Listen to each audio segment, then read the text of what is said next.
Hari ini saya mau berbicara tentang bagaimana berjalan dalam lembah kekelaman. Gadamu dan tongkatmu itu menghibur aku. Mazmur 23 ayat 4. Sekalipun aku berjalan dalam lembah kekelaman, aku tidak takut bahaya, sebab engkau besertaku. Gadamu dan tongkatmu itulah yang menghibur aku. Di dalam bahasa Inggris sehari-hari yang sangat sederhana dikatakan, even when I must walk through the dark valley, I fear no danger, for you are with me, your rod and your staff reassure me. Ini sangat sederhana. Ya, meskipun hari-hariku tidak baik, aku tetap bisa berjalan. Di hari-hari yang kesannya gelap, aku tetap bisa melihat terang. Aku tidak pernah akan menjadi takut, karena Tuhan yang selalu besertaku. Ingatlah di dalam Mazmur pasalnya yang ke-16 ayat 8, aku senantiasa memandang kepada Tuhan, sebab Dia berdiri di sebelah kananku. Kata di sebelah kanan itu artinya Tuhan ada di samping kita. Dia tidak di belakang kita, Dia tidak di depan kita. Dia bersama dengan kita, sangat dekat dengan kita, sehingga ketika kita menoleh sedikit saja kita bisa melihat Dia. Nah, ketika Dia, tangan kanan kita ada di tangan kirinya, jadi Dia di sebelah kanan kita, artinya tangan kanan kita itu ada di sebelah kirinya, dan tangan kirinya jelas itu sedang memeluk kita. Daud tidak pernah merasa takut. Daud mengalami hari-hari buruk. Daud juga mengalami persoalan. Daud pernah kelaparan, sehingga waktu dia sudah merasa lapar bersama dengan gerombolannya, dia terpaksa masuk ke dalam rumah Tuhan, yaitu ada imam di top waktu itu. Nah, di situ ada roti katanya, hanya untuk orang-orang kudus. Nah, pastikan kalau anggota-anggotamu, orang-orang yang bersama-sama dengan engkau, itu hidupnya kudus. Perhatikan saudara, memang orang-orang dunia bisa mendapat makanan kelimpahan. Memang orang-orang dunia sepertinya tidak dituntut, tidak merasa risih kalau mereka harus hidup sewenang-wenang. Tetapi Alkitab berkata, satu-satunya jalan kita bisa bersama-sama dengan Dia adalah kekudusan. Sebab tanpa kekudusan tidak seorang pun dapat melihat Tuhan.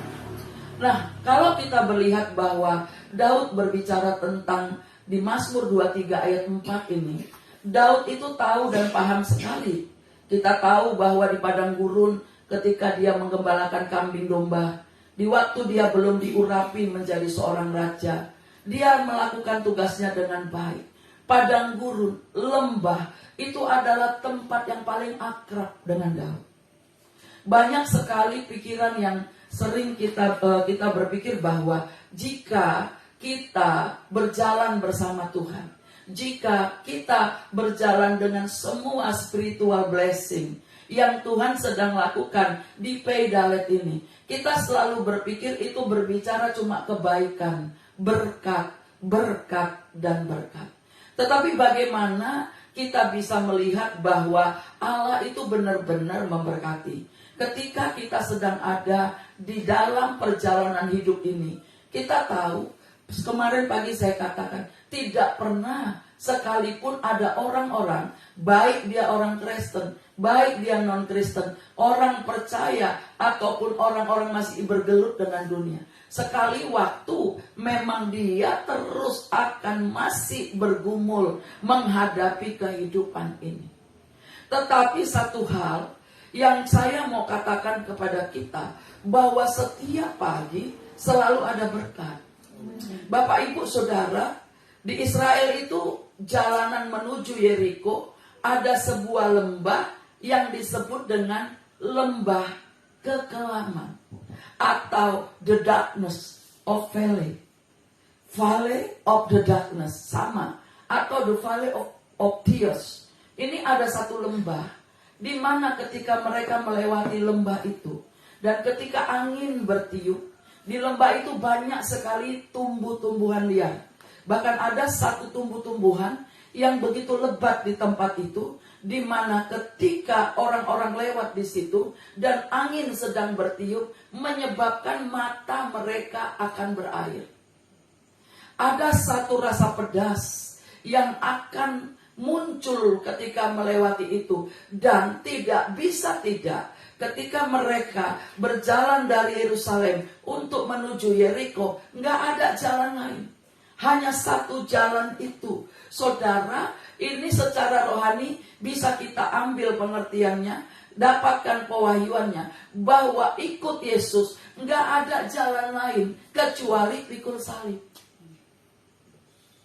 Tidak ada jalan lain. Tidak ada jalan yang kita tempuh. Tidak ada mahkota tanpa duri. Tidak ada jalan yang sepertinya mau jalan tol begitu. Jadi di zaman Raja Daud, mungkin dia sudah berkali-kali melalui jalan ini. Bahkan beberapa lembah di sepanjang jalan Yeriko itu semakin hari semakin menyempit. Ini berbicara tentang bahwa alam, kondisi, situasi bisa berubah-ubah setiap saat. Dia akan menyempit, dikatakan sekitar 243 meter. Dia kadang-kadang menyempit, mungkin karena dia padang gurun, kemudian dia lembah, maka gurun pasir itu akan menghimpit akibat alam. Dan ini menyakitkan bagi setiap orang yang lewat di sana. Nah, satu-satunya waktu di mana kita bisa melihat matahari misalnya di sana sepanjang waktu gitu kan, itu ketika mereka berada tepat di jam 12 atau jam 1 siang, di mana matahari itu tepat di atas kepala. Nah, saudara, di dalam Alkitab, lembah seringkali dijadikan metafora atau istilah lukisan masa sulit. Ya kan? Lembah, apalagi padang gurun, apalagi air mata, ya kan? Maka Daud pun punya istilah bahwa air mata akan menjadi mata air, ya kan? Jadi lembah atau kegelapan ini seringkali dijadikan metafora, ya. Istilah lukisan untuk masa sulit, masa kegelapan, masa ketidakberdayaan, keputusasaan, kekalahan, ketidakberdayaan hidup kita. Saudara, apa yang menjadi masa-masa sulit dalam hidupmu? Apa yang menjadikan engkau tidak berdaya? Yang menjadikan kita tidak berdaya tidak melulu rasa sakit, tidak melulu ekonomi. Yang menjadikan kita tidak berdaya justru seringkali omongan orang, aniaya, fitnah, sesuatu yang tidak baik. Itu juga rasa sakit. Apa rasa sakit yang kau alami? Penolakan. Itu juga rasa sakit. Apa rasa sakit yang kau alami? Dicemooh. Rasa sakit yang tidak diakibatkan karena dosa ataupun perbuatan-perbuatan yang jahat. Daud gak melakukan hal ini. Maka dia berkata, di lembah kekelaman itulah aku bisa melihat Tuhan menyertai aku. Bapak, ibu, saudara, timbulnya pernyataan seringkali kita berkata, lembah kekelaman yang dimaksud ini apa sih? Apakah lembah kekelaman ini berbicara tentang pergumulan hidup saja? Saya tadi sudah katakan, ya, seringkali kata lembah kekelaman ini cuma istilah. Ya kan? Cuma istilah. Tadi malam waktu kita itu sedang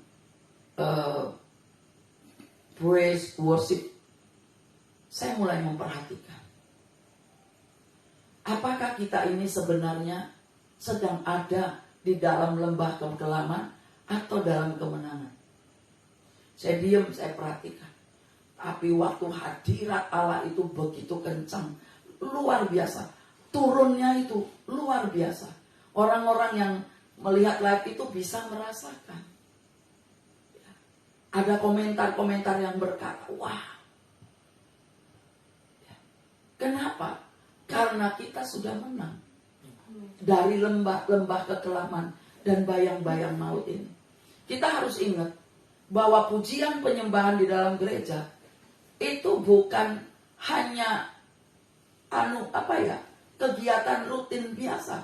Tapi tadi malam itu ada satu pertemuan dengan Tuhan, di mana Tuhan memberikan damai sejahtera, memberikan kekuatan kepada kita, memberikan sukacita yang hebat. Saya merasakan doa malam yang berbeda dari sebelumnya. Walaupun saya diam, memperhatikan. Saya pengen tahu, Tuhan, kami ini tidak sedang tidak sedang hanya untuk melakukan tugas saja ya. Kau benar-benar hadir enggak ya? Saya diam, saya lihat bagaimana Tuhan berkarya memberkati setiap kita. Karena itu kita harus tahu, hari-hari ini penyakit itu melanda. Kayaknya di kota kita ini selalu ada musim untuk sakit penyakit. Ini juga dinamakan lembah kekelaman. Panas, ya. Sekarang ini demam. Terus orang-orang bilang begini, lagi musim kok Bu. Kenapa musim penyakit kita harus nikmati, musim durian enggak? Kenapa kita enggak harus nikmati musimnya duren, mangga, ya, manggis, ya. Coba mari kita mulai ubah pemikiran kita, sikap kita. Apapun yang terjadi di luar, aku cuma mau nikmati musim berkat. Amin. Amin. Mulai sekarang punya prinsip. Mulai sekarang harus punya prinsip.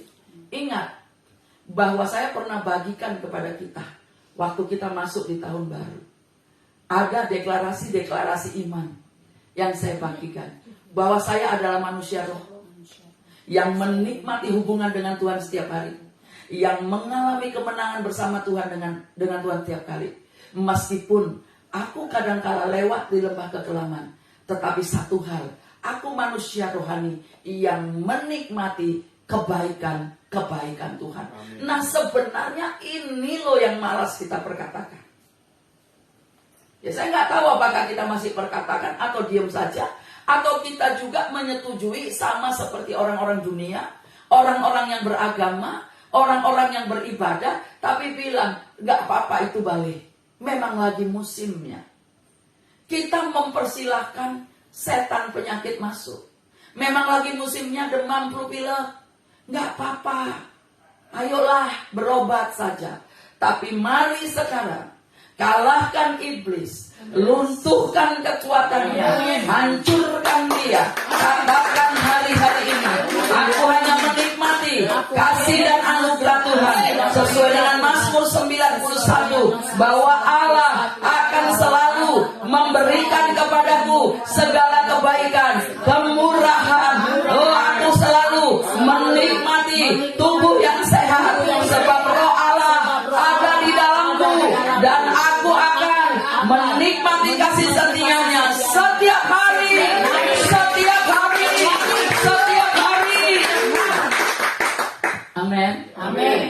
Jadi jangan lagi imani supaya nggak masuk dalam rumahmu. Alah, begitu masuk pintu rumah nanti pulang dari sini ngomong, sekarang pintu rumahku cuma terbuka untuk semua kebaikan Tuhan. Amin, saudara. Nah, meskipun sebagai metafora, ini adalah pengalaman hidup setiap orang percaya, bahkan pengalaman hidup semua orang. Tetapi Daud, karena dia selalu ada di dalam himpitan musuh, ada di dalam kesulitan, ada di dalam lembah bayang-bayang maut, lembah kegelaman. Dia tidak sakit, tetapi dia selalu ingin dibunuh oleh musuh-musuhnya. Oleh karena itu, Daud bisa melihat kemurahan dan kebaikan Tuhan. Bahkan ketika tengah malam pun dia harus berjalan. Dia harus pindah dari satu tempat ke tempat lain hanya untuk menghindari musuh. Mengapa? Meskipun dia mungkin pada saat itu belum menjadi seorang raja, meskipun dia sudah diurapi, dia tahu bahwa masa depan yang penuh harapan yang Tuhan sudah tentukan ketika dia menerima pengurapan minyak itu turun di kepalanya. Daud harus melewati lembah itu.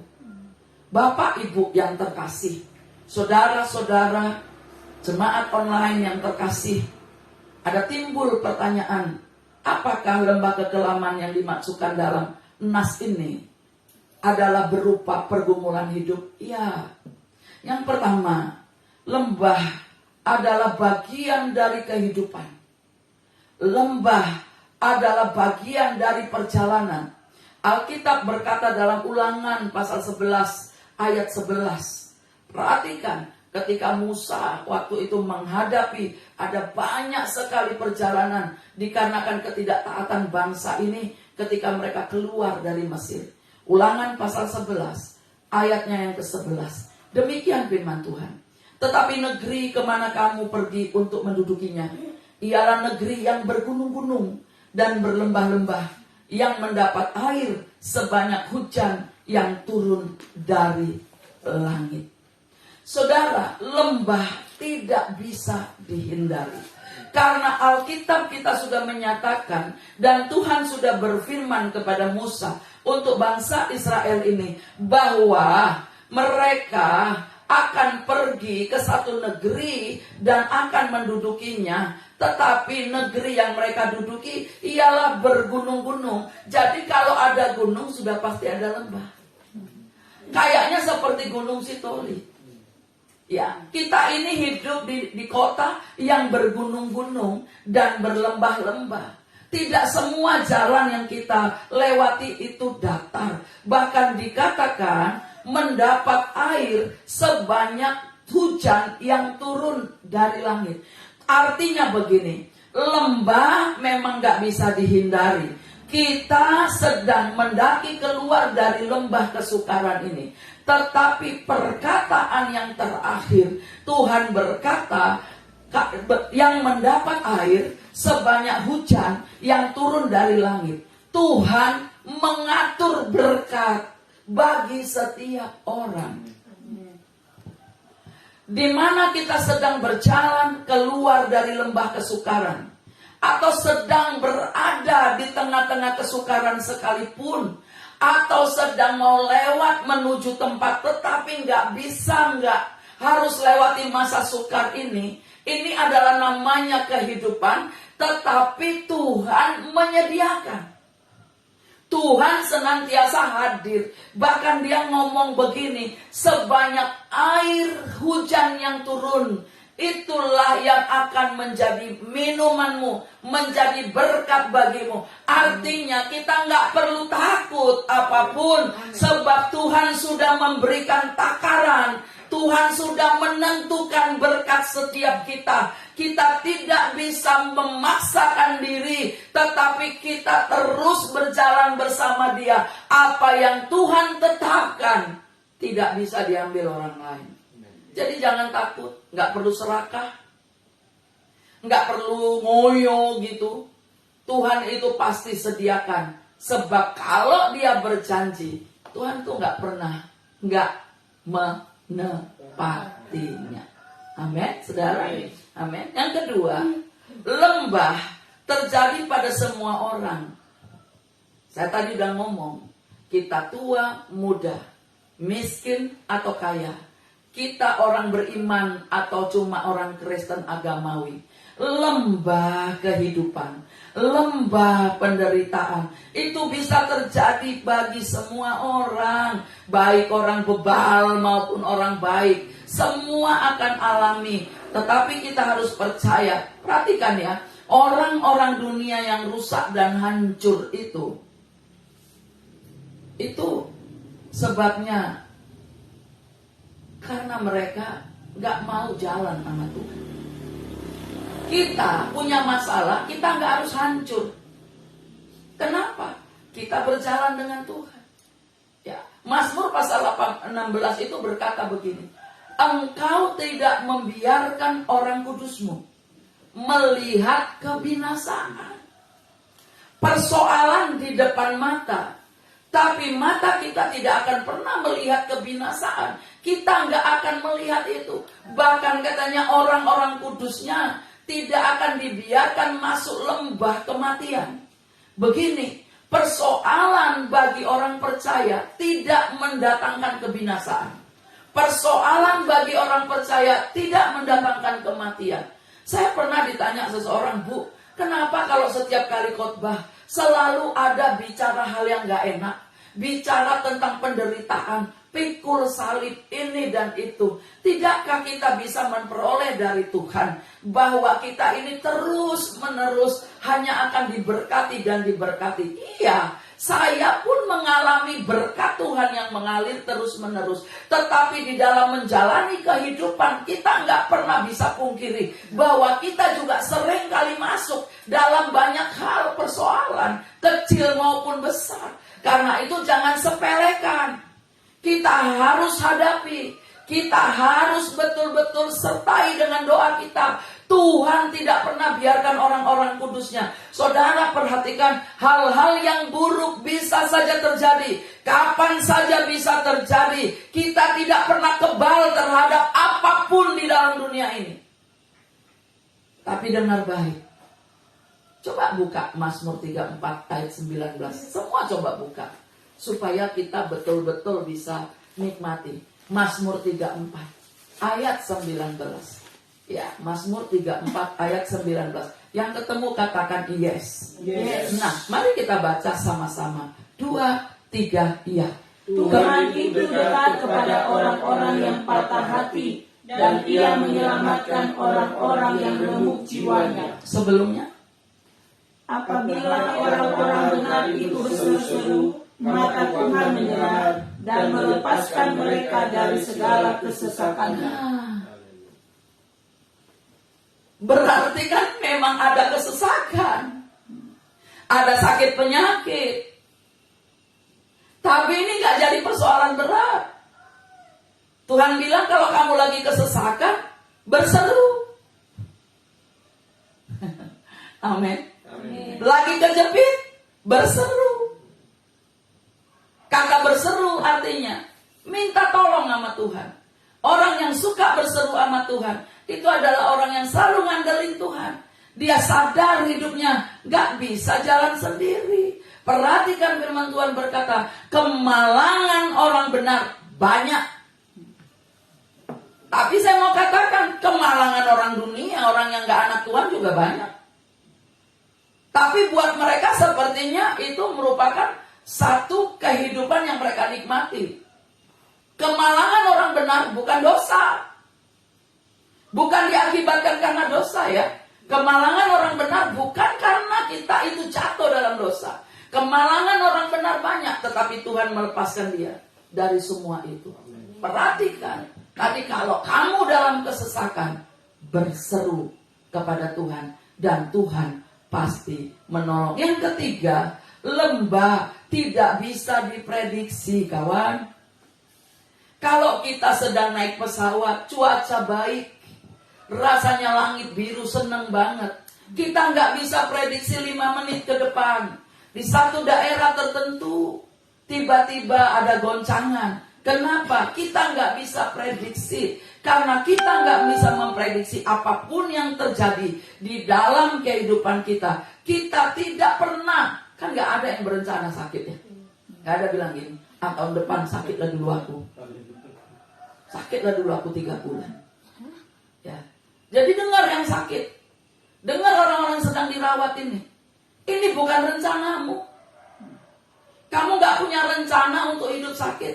Kita gak punya rencana untuk hidup miskin. Kita gak punya rencana untuk hidup susah. Gak punya. Tetapi dalam perjalanan kita ketemu hal-hal yang demikian. Ini adalah kehidupan yang harus kita lalui.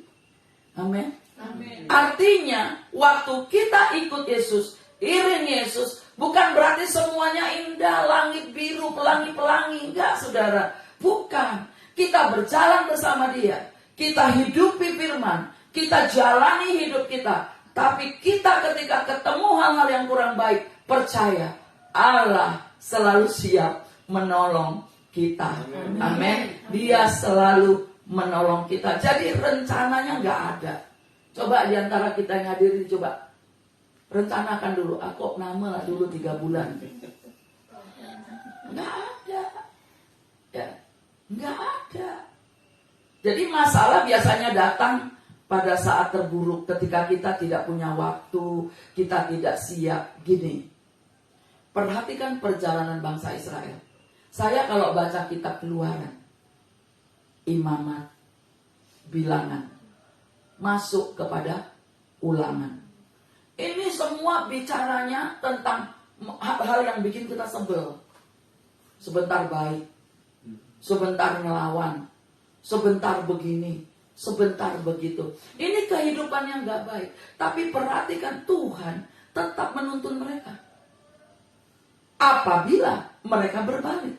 Tapi kalau enggak, langsung bunuh, mati, ditelan sama bumi, begini begitu. Ini kan perjalanan kehidupan yang kita lihat setiap hari. Nah, apakah di zaman perjanjian baru, di mana Tuhan yang penuh kasih karunia, lantas kita suka-suka, lantas kita mau semena-mena? Ya enggak lah. Masalah bisa datang. Nah, sering kali begini. Kalau saya ya, mungkin kalian enggak. Saya tuh kalau ngalami sesuatu yang enggak enak, saya tuh langsung koreksi gitu. Saya kenapa? Ada apa dengan saya? Saya mulai duduk itu. Saya mulai oret-oret. Atau mulai terus cari penyebabnya. Kenapa? Karena tidak ada satu persoalan pun dalam hidup kita tanpa sebab. Tanpa sebab. Ya. Jadi kalau tiba-tiba begitu, Tuhan jahat dong. Tuhan tidak merancangkan kejahatan. Nah, alangkah lebih mudah. Mari kita belajar supaya kita mengkondisikan hidup kita untuk tetap intim dengan Dia. Amsal 27 ayat 1 mengatakan, janganlah memuji diri karena esok hari, karena engkau tidak tahu apa yang akan terjadi. Ketika engkau alami kebaikan, alami kenyamanan, jangan sepelekan bahwa di depan selalu ada lubang. Kalau kamu lihat jalan lurus, jalan yang rata, jangan sepelekan. Hati-hatilah mengendarai kendaraanmu. Kamu tidak tahu saat kapan ada lubang. Saudara, ada banyak informasi yang mengatakan di masa derasnya hujan yang terjadi di pulau kita, yang hampir setiap hari hujan, banyak kesaksian, ada warung yang sampai keluar, sampai diseret arus di jalan, sampai orang-orang nggak bisa lewat.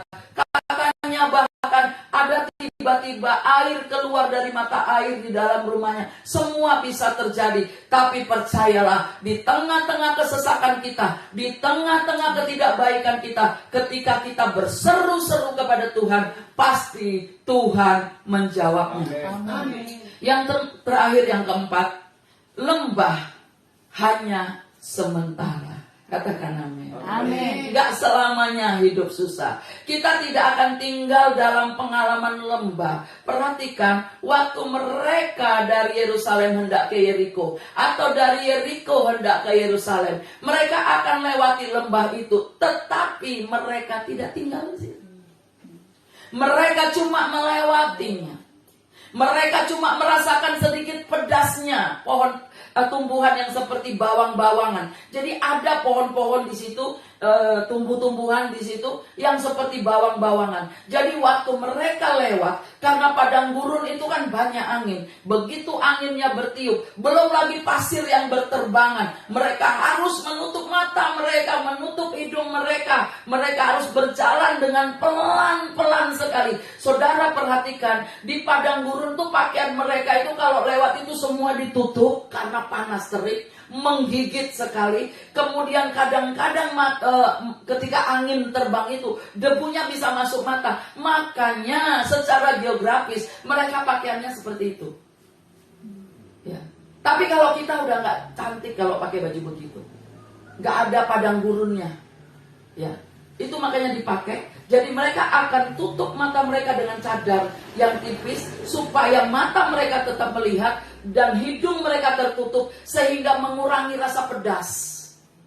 Ada cara yang Tuhan berikan kepada setiap kita.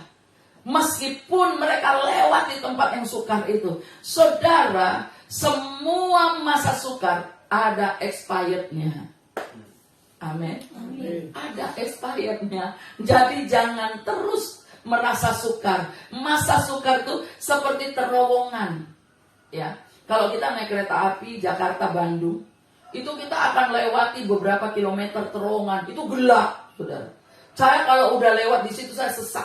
Yang saya bayangkan gimana kalau terowongan ini runtuh. Ya, itu kereta api pasti lewat situ. Nggak bisa nggak. Selalu lewat situ. Ada satu daerah di mana itu harus dilewati, itu gelap gitu. Tapi cuma beberapa menit saja. Mengapa? Karena kita tidak akan tinggal di situ. Kita tidak akan pernah tinggal di lembah itu. Kita ingat bahwa setiap kita kasih masuk terowongan, kita masuk masa kelam, kita lewati lembah, kita nggak akan pernah tinggal di situ. Firman Tuhan yang menyatakannya dengan jelas. 2 Korintus 4 ayat ke-17. Sebab penderitaan ringan yang sekarang ini, perhatikan ini firman luar biasa ya. Sebab penderitaan ringan yang sekarang ini mengerjakan bagi kami kemuliaan kekal yang melebihi segala-galanya, jauh lebih besar daripada penderitaan kami. Jadi semua penderitaan kita terhitung ringan. Katakan amin. Semua katakan penderitaanku ringan. Penderitaanku ringan. Penderitaanku ringan. Penderitaanku ringan. Penderitaanku selesai. Penderitaanku Tapi selesai. kemuliaanku kekal. Tapi kemuliaanku Mari kekal. beri tepuk tangan, saudara. Ya. Masa sukar menolong kita untuk membangun iman kita. Masa sukar menolong kita untuk bangkit dari keterpurukan kita. Di masa sukar kita tahu kelemahan dan kesalahan kita. Di masa sukar kita koreksi hidup kita. Di masa sukar kita mengerti bahwa Allah gak pernah jauh daripada kita. Saudara, lembah selalu ada tujuannya.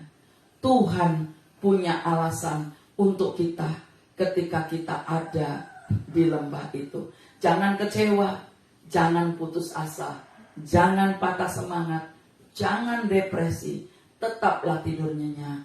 Karena Tuhan ada bersama dengan kita. Di dalam Tuhan hati kita tenang. Alasan kenapa kita bisa tidur nyenyak, Tuhan bersama-sama dengan kita. Yang terakhir, 1 Petrus 1:6.